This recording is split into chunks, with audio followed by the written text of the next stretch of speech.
요한복음 12장 12절에서 19절까지 말씀을 교독합니다. 그 이튿날에는 명절에 온 큰 무리가 예수께서 예루살렘으로 오신다는 것을 듣고 종려나무 가지를 가지고 맞으러 나가 외치되 호산나 찬송하리로다. 주의 이름으로 오시는 이 곧 이스라엘의 왕이시여 하더라. 예수는 한 어린 나귀를 보고 타시니 이는 기록된 바 시온 딸아 두려워하지 말라. 보라 너의 왕이 나귀 새끼를 타고 오신다 함과 같더라. 제자들은 처음에 이 일을 깨닫지 못하였다가 예수께서 영광을 얻으신 후에야 이것이 예수께 대하여 기록된 것임과 사람들이 예수께 이같이 한 것임이 생각났더라. 나사로를 무덤에서 불러내어 죽은 자 가운데서 살리실 때에 함께 있던 무리가 증언한지라. 이에 무리가 예수를 맞으면 이 표적 행하심을 들었음이러라. 같이요. 바리새인들이 서로 말하되 볼지어다 너희 하는 일이 쓸데없다. 보라 온 세상이 그를 따르는도다 하니라. 아멘. 할렐루야. 하나님의 크신 은혜와 평강이 오늘도 변함없이 여러분 가운데 가득 넘치기를 주님의 이름으로 축원합니다. 드디어 예수님께서 예루살렘에 입성을 하십니다. 그러니까 수많은 사람들이 예수님 앞에 나와서 예수님을 환영하고 또 예수님을 높여 찬양하는 이제 그런 내용을 우리가 말씀에서 보는 거죠. 호산나 찬송하리로다 이렇게 외쳐요. 호산나라고 하는 이 말의 뜻은 뭐냐면 이제 구원하소서, 지금 구원하소서라고 하는 뜻이에요. 시편 118편 21절 말씀을 인용하면서 그렇게 이야기를 하는 거죠. 그러니까 이 군중들이 얼마나 많이 모였고 또 얼마나 열렬히 예수님을 환영을 했는지 이 바리새인들이 오히려 이제 낙담을 할 정도까지 그렇게 온 예루살렘 성이 크게 이제 울리는 겁니다. 19절 보니까 바리새인들이 서로 말하되 볼지어다 너희 하는 일이 쓸데없다. 보라 온 세상이 그를 따르는도다. 이게 무슨 얘기냐면 11장에 이 바리새인들이 사내들인 공회 사두개인들과 더불어서 사내들인 공회에 모여서 예수님을 이제 죽이기로 그렇게 결정을 하잖아요. 그렇게 이제 그래서 일을 꾸미기로 한 것인데 그래서 어떻게 보면 명절에 오면 딱 잡아가지고 바로 처형을 할 그런 공산이었는데 근데 지금 분위기 보니까 그럴 상황이 아닌 거예요. 왜냐하면 지금 일반 유대 백성들이 다 예수님을 따라가고 있는 그런 상태니까 한마디로 뭐 우리 속된 말로 글렀어. 이제 글렀다. 이제 이런 표현으로 지금 19절에 너희 하는 일이 쓸데없다. 자조적으로 그렇게 이야기를 한 것이죠. 그러면 지금 어떻게 해서 이렇게 많은 그 무리가 예수님을 맞으러 나왔고 또 이렇게 환영하면서 예수님을 영접하는가? 근데 이 무리는 어떻게 비롯된 것인가? 어디에서 비롯된 것인가? 라고 할 때에 17절 이하를 보니까 이렇게 많은 사람들이 모인 이유를 우리가 알 수가 있는 거죠. 뭐냐면 나사로를 얼마 전에 예수님께서 죽은 지 나흘이나 된 나사로를 살리셨어요. 그때 유대로부터 예루살렘으로부터 많은 사람들이 함께 있었는데 그 사람들이 예수님의 이 기적을 목도한 겁니다. 그리고 예수님을 이제 믿었죠. 그러면 이 놀라운 사실을 자기만 알고 있겠느냐라고 할 때 그렇지 않았다는 것이죠. 이 사람들이 막 예수님을 선전하고 다니는 것이에요. 그러니까 예수님께서 오신다는 이야기를 이제 들었겠죠. 베다니에서 어떻게 잔치가 벌어졌고 이제 하루길이니까 3km밖에 안 되니까 예수님 오신다는 소식이 이미 이제 공개되었을 겁니다. 그러니까 막 사람들에게 막 얘기를 하러 막 동네방네 막 소문을 내는 거예요. 야 예수님께서 오신대. 야 드디어 그 예수께서 오신대. 너 예수님이 어떤 일 하신지 알지? 야 예수님이 죽은 지 나흘이나 된 나사로를 살려서 내가 봤어. 정말 너무나 깜짝 놀랄 만한 일이야. 예수님은 바로 하나님께서 보내신 분이고 우리가 정말 기대하고 소망했던 바로 그 그리스도야 메시아야 라고 하면서 막 동네방네 소문을 냈을 거예요. 그러니까 사람들이 그래 야 나도 한번 보고 싶었는데 야 네 말 보니까 네 말 들으니까 정말 나도 한번 가보고 싶다 야 하면서 막 사람들이 한 명 두 명 몰려들은 것이 이 수많은 인파가 되어서 그래 예수님을 열렬히 환영하고 있다는 것이에요. 이렇게 예수님의 오실 길을 어떻게 보면 좀 준비하고 있는 이 무리들의 모습을 우리가 보는 것입니다. 어떻게 보면 우리들의 모습이어야 되겠다라고 하는 생각을 합니다. 우리들은 어떤 사람인가? 나사로가 죽은 것을 목도한 그 현장을 뛰어넘어서 우리는 예수님께서 십자가에서 피 흘려 죽으심으로 죄인을 구원하시고 그 영혼이 허물과 죄로 죽었던 그 사람을 살리신 그 놀라운 기적을 보았고 또 체험한 사람들이죠. 우리가 어떤 사람들이냐? 죄와 허물로 죽었었는데 예수님의 십자가 보혈로 말미암아 우리가 살아났잖아요. 그러면 우리가 사람들 앞에서 어떠한 태도와 어떤 모습으로 나아가야 될 것인가? 오늘 그 나사로를 살리실 때 함께 있었던 무리와도 같이 바로 우리가 그러한 사람들이 되어서 동네방네 소문을 내야 마땅한 사람들이 아닌가, 이런 생각을 해보았습니다. 사람들에게 야, 너 예수님 어떤 분인지 알아? 예수님께서 십자가에서 죽으심으로 우리의 죄를 용서하시고 우리를 살려내셔서 예수님은 하나님의 아들이신데 이 땅 가운데 사람이 되어서 그 일을 행하신 거야. 얼마나 우리를 사랑하시는지, 우리가 예수님 때문에 구원을 받았어, 우리가 해방됐어, 우리가 정말 하나님의 자녀가 될 수 있는 산길이 열린 것이야. 야, 너 예수님께 나와라, 예수님께 나와라. 이렇게 우리가 예수님을 이렇게 전하는 것이 마땅하리라 저는 이렇게 생각을 하였습니다. 게다가 우리 주님께서 다시 오신다 약속하셨잖아요. 언제 오시는지 그날과 그때와 그 시는 우리가 모르지만 속히 오리라 말씀하셨으니까 우리가 바로 그렇게 예수님께서 다시 오실 길을 준비하는 삶을 살아가야 되겠다라고 우리가 다짐을 하는 것이죠. 주님 다시 오실 그날이 멀지 않았습니다. 가까웠죠. 그래서 우리가 정말 주님 다시 오시는 그날까지 예수님을 소개하고 예수님을 소문내고 예수님을 증거함으로 말미암아 그때에 예수님 다시 오실 때에 정말 많은 사람들이 주님 앞에 무릎을 꿇고 정말 주님을 믿는 사람으로서 그렇게 주님을 맞이할 수 있기를, 그러한 찬란한 미래를 우리가 비전으로서 우리 마음 가운데 품으면서 우리의 주님의 복음을 힘써 증거하는 저와 여러분 되기를 주님의 이름으로 축원합니다. 자, 그런데 예수님께서 그렇게 무리의 열렬한 환영 속에서 예루살렘으로 입성을 하시는데, 근데 예수님이 참 의아한 행동 하나를 하는 것을 우리가 말씀에서 만나보게 됩니다. 이 열렬한 환영 인파 속에서 예수님이 어떻게 하시느냐라고 할 때에 나귀 새끼를 타고 예루살렘으로 입성을 하세요. 14절, 예수는 한 어린 나귀를 보고 타시니 그러죠.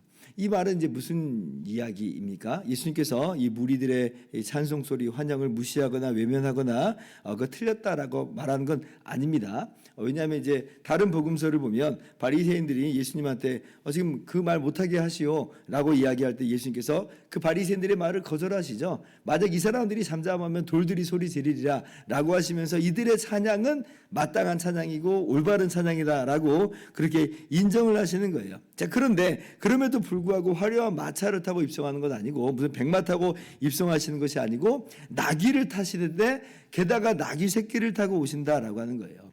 굉장히 어울리지 않는 모습인데 왜 이렇게 하시느냐라고 할 때에 이건 이런 의미가 있습니다. 지금 백성들이 예수님을 그리스도로 알고 열렬히 환영을 하지만 여전히 근데 어떠한 이 무지 속에 있냐면 예수님이 정치적으로 군사적으로 로마 제국의 압제에서 우리를 해방시키실 거라고 하는 그 정도의 메시아, 그 정도의 그리스도로 사람들이 오해하고 있었다는 거죠. 근데 예수님께서는 나귀 새끼를 타심으로 내가 이룩할 나라는 이 세상에 속한 것이 아니고 하나님의 나라다.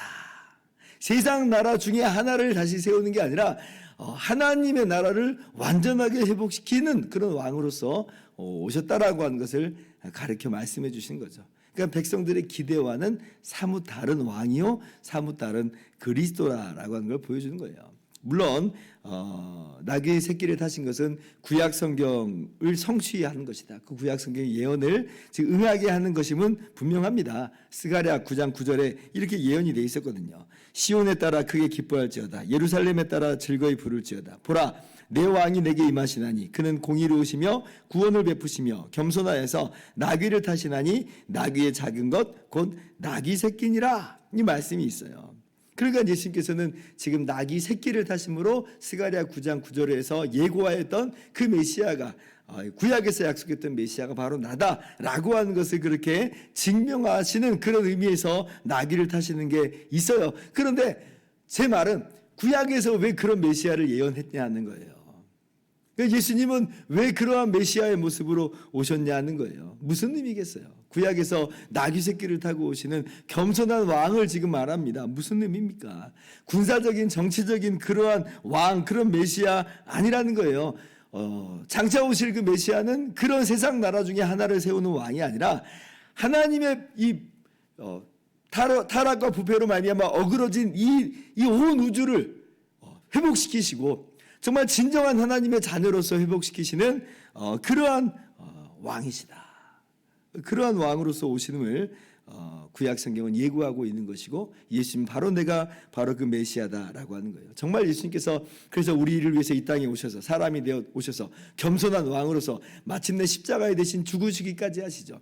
그리고 십자가에서 죽으심으로 말미암아 그 흘리신 보혈로 우리의 모든 죄를 용서하시고 우리를 의롭다 하심으로 하나님의 자녀 삼아 주세요. 그래서 이제 하나님의 자녀가 다시 회복되는 것으로 온 우주가 이제 회복되는 겁니다. 지금 우리의 눈으로는 지금 가려져 있지만 예수님께서 다시 오시는 그날에 옛 하늘과 옛 땅은 다 사라지고 새 하늘과 새 땅으로 이 모든 것이 회복되어서 나타나게 될 것이에요. 바로 그 나라를 주님께서 이루신다는 것이죠. 십자가에서 이미 우리가 새롭게 되었고 마침내 나타날 거예요. 그래서 예수님은 나귀를 타고 오신 겸손의 왕이지만 이 세상 나라를 건설하는 무슨 위대한 무슨 뭐 알렉산더나 칭기스탄 같은 그러한 제국을 이루는 왕은 아니지만 그것보다 더 강하고 그것보다 더 능력 있는 왕이세요. 왜냐하면 주님은 죄와 사망을 정복하셨거든요. 알렉산더도 칭기스칸도 죄와 사망을 극복하지 못했는데 예수님은 사망을 이기시고 우리에게도 영원한 생명을 주신 진정한 왕이시니 예수님이야말로 정말 강한 왕이고 능력의 왕이시다라고 하는 거예요. 그런데 이제 백성들은 이걸 몰랐던 것이고요. 심지어는 제자들마저도 사실은 예수님께서 왜 나귀를 타시는지 잘 몰랐던 것 같습니다. 16절 보니까 제자들은 처음에 이 일을 깨닫지 못하였다가 예수께서 영광을 얻으신 후에야 이것이 예수께 대하여 기록된 것임과 사람들이 예수께 이같이 한 것임이 생각났더라. 그러니까 자기들도 그 당시에는 약간 이해가 안 됐던 거죠. 제자들은 사실 처음에 굉장히 가슴이 설레고 기대가 됐을 거예요. 지금 안 그래도 자기들은 예수님이 그리스도임을 처음부터 알고 있었는데 지금 군중들이 이제 막 예수님을 환영하고 나오니까 너무나 기대가 되고 벅차면서 어쩌면 자기들도 예수님이 로마 제국의 손에서 이스라엘을 건지실 거라고 또 기대도 하면서 막 가슴이 막 웅장해졌을 거예요. 야, 드디어 때가 됐구나. 아마 이런 생각을 했을 겁니다. 때가 됐죠. 때가 됐지만 그러나 사람들이나 제자들이 생각하는 그런 때는 아니었던 거죠. 예수님이 죽으실 때가 됐고 그리고 부활하심으로 우리에게 영원한 생명을 가져다 주시는 바로 진정한 구원의 때가 도래하였다. 제자들이 나중에 예수님이 십자가에서 죽으시고 부활하시고 난 다음에 그때서야 이 말을 딱 깨달은 거예요. 그렇구나. 예수님이 세우시는 이 나라는 예수님이 어떤 왕으로 오셨는가? 예수님이 세우신 나라는 이 세상에 속한 그런 나라가 아니구나. 오히려 이 세상을 뛰어넘는 진정한 하나님의 나라, 새하늘과 새 땅을 세우시는 그러한 왕으로서 오신 것이구나 라고 하는 것을 이제 나중에 깨달은 것이죠.